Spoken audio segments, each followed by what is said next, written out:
Welcome back, students. I hope you would have listened to the speech of our Prime Minister Narendra Modi, who has declared 21 days lockout. Utilize this time for preparation, preparing for the subjects, preparing for your career. Don't go outside. Take care of your health. Eat healthy foods, fruits, drink a lot of water. So coming to the topic, design of IC engine. This is the video number 3. In this video, I'll be discussing about the design of piston. I was happy to get few feedback from your side, in which few students have suggested to add few theory also while discussing about the design. With that perspective, I have started or prepared this presentation on design of piston. So this design of piston I have divided into 2 videos so that it will not be too lengthy. And it will be easy to load it on the WhatsApp also.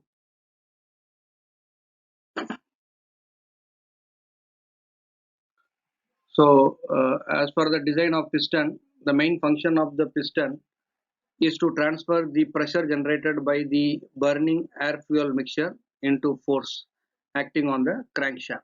So here you can see whatever the combustion that happens, it exerts a thrust on the piston, and that piston is connected to the connecting rod, which is directly connected to the crankshaft. So the burning air fuel mixture is converted into the force that is acting on the crankshaft. So parts of the pistons, there are few parts to be named. First part is the piston head, then comes the piston barrel,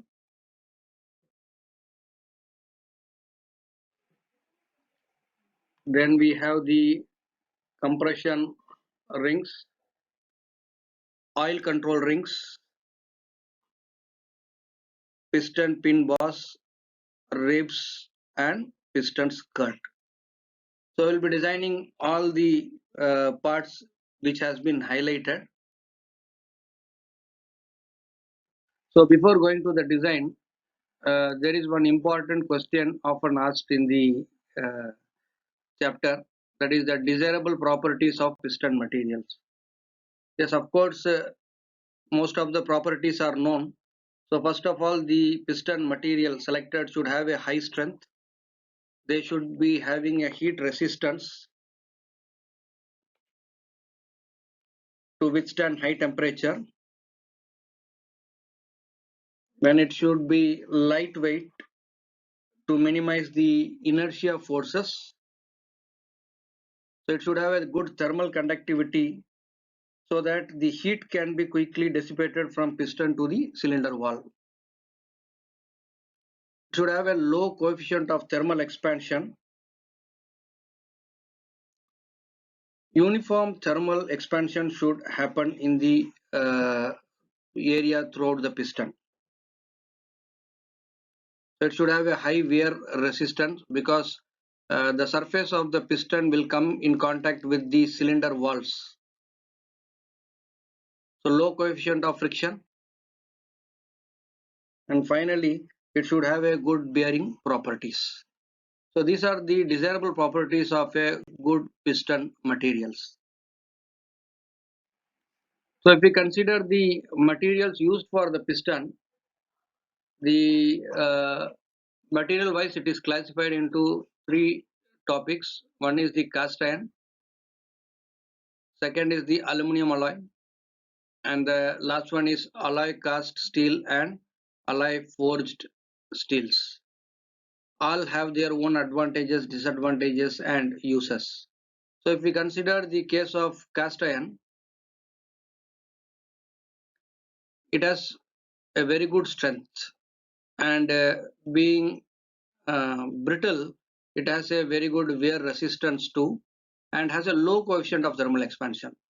As far as the disadvantage is considered, it is very heavy, and thermal conductivity is also very less.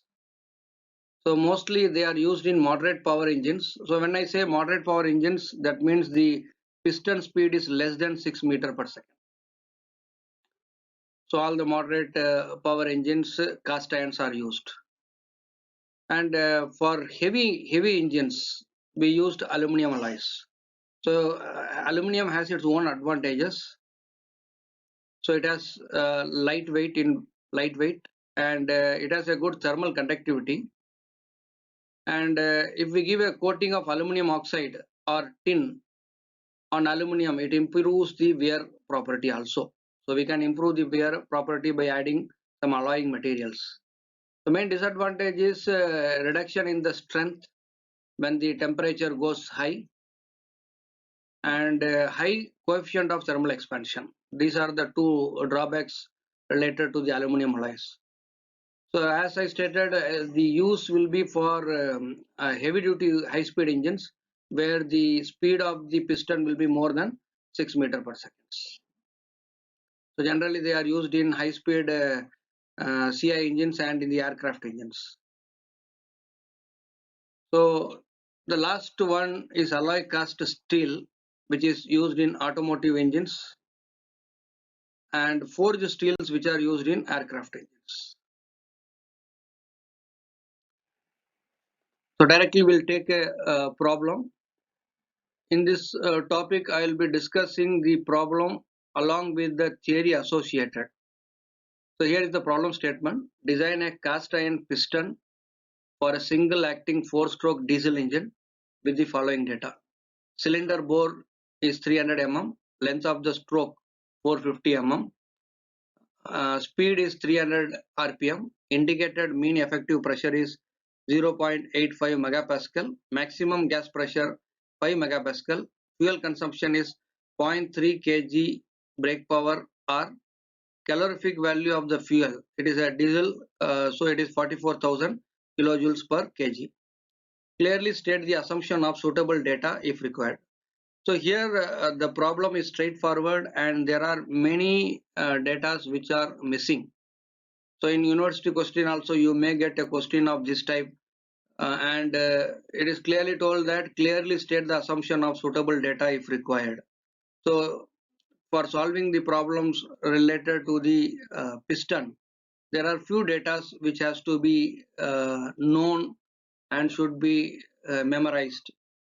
Practically speaking, they should be a part of design procedure. So we will see what are the assumptions as we go through. So the various steps in the design of piston will be to design a piston head. Then we will be designing the piston barrel. Then piston rings, piston skirt, reinforcing ribs, and finally the design of piston pin, and we'll be checking for failure against shear and bending. So the given data are highlighted here. So it is the bore diameter D equal to 300, stroke length L equal to 450 mm. So in the last case, design of the cylinder head, we have found the value of D and L, but in this case, because the problems are 16 mark problems and 12 or 14 mark problems are also asked, D and L value will be given data. So because it is a 4-stroke engine, the speed N will be taken as N by 2. So it will be 150 cycles per minute. Mean effective pressure is a given data. Maximum gas pressure is also given, 5 Newton per mm square. Brake specific fuel consumption. So this is another parameter which is used to calculate the thickness of head of the piston, and higher calorific value. So this is also given data. So here you can see piston head, and this is the thickness of the piston barrel. So I'll explain about this as we go. The first step is design of piston head, TPH. Here you can see TPH value. This is the cylinder head which is indicated. we need to calculate the thickness of this head. So the thickness of this head is depending on two bases. So number one is we'll calculate the thickness of piston head based on strength, and again we'll calculate the thickness of piston head based on heat dissipation. So there are two factors. So we will be selecting the larger of the two values. So first we will calculate the thickness of piston head based on strength. So based on strength, it is totally for a flat head. The formula which we have utilized previously will be applied. So TPH is equal to K1 D root of P max upon sigma allowable. So this is the value which we have used previously in the design of cylinder head also. The same formula applicable. The K value is taken as 0.433. Here P max is already given in the problem. The problem is the sigma allowable value is not given. So generally used material for pistons are cast iron and aluminum alloy. Here, so one should remember the allowable tensile stress. The allowable tensile stress for a cast iron is 35 to 40 Newton per mm square, and for aluminum alloy it is from 50 to 70 Newton per mm square. So in this problem it is given that the material is a cast iron. So we will assume cast iron sigma allowable as 37.5. So you may assume any value between 35 to 40. So I am taking the intermediate value 37.5. After substituting, because we have the D value, bore diameter given in the problem, P max is also given as 5, and sigma allowable we have selected, and directly we can calculate the TPH value. Then it is coming to be 48 mm. The second factor to be considered is, again we'll calculate the thickness of piston head based on heat dissipation. So generally one should understand that the heat that is coming over the piston in the combustion chamber is transferred to the piston head, and from the piston head it is transferred to the rings, and from the rings it is transferred to the cylinder valves. So here you can see that piston absorbs some portion of the heat from gases, the combustion gases, which has to be transferred to the cylinder through the piston rings and then direct contact. If the heat is not transferred to the cylinder, the piston will get overheated. So because of this perspective, you have to calculate the thickness of piston head using the heat dissipation also. So for condition to avoid overheating, so the rate of heat absorption by the piston from gases should be equal to the rate of heat dissipation through the piston head from center to the cylinder wall. So there are two ways. So one, the heat is absorbed by the piston, and heat is also dissipated from piston to the cylinder wall. So this amount of heat should be balanced. So if we take the rate of heat absorption, it is given by Q into pi r square, which is equal to K into 2 pi r Tp into minus dt upon dr. So here we can see that Q is the rate of heat absorption by the piston head per unit area of surface, and K is the thermal conductivity of piston material. Dt by dr is the temperature gradient, so it is a negative temperature gradient, and this is the thickness of piston head that we need to calculate.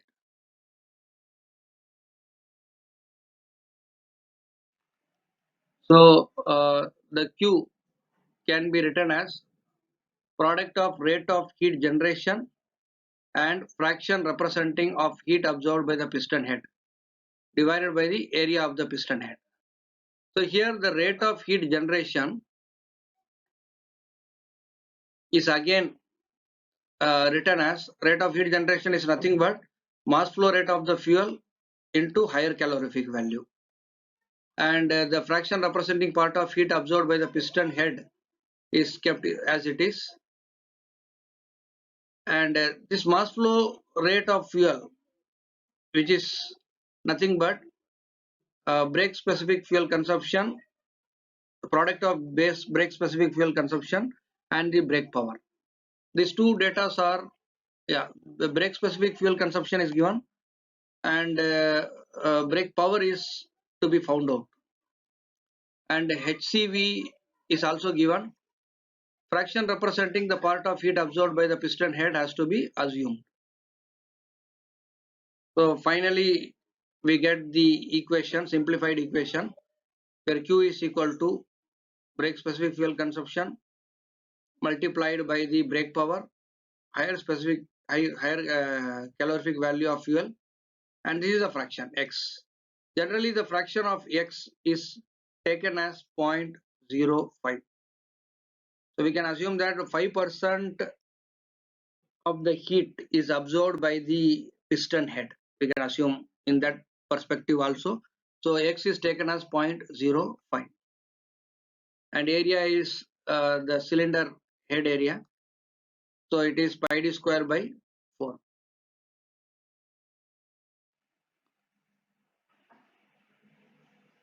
So now equating the terms.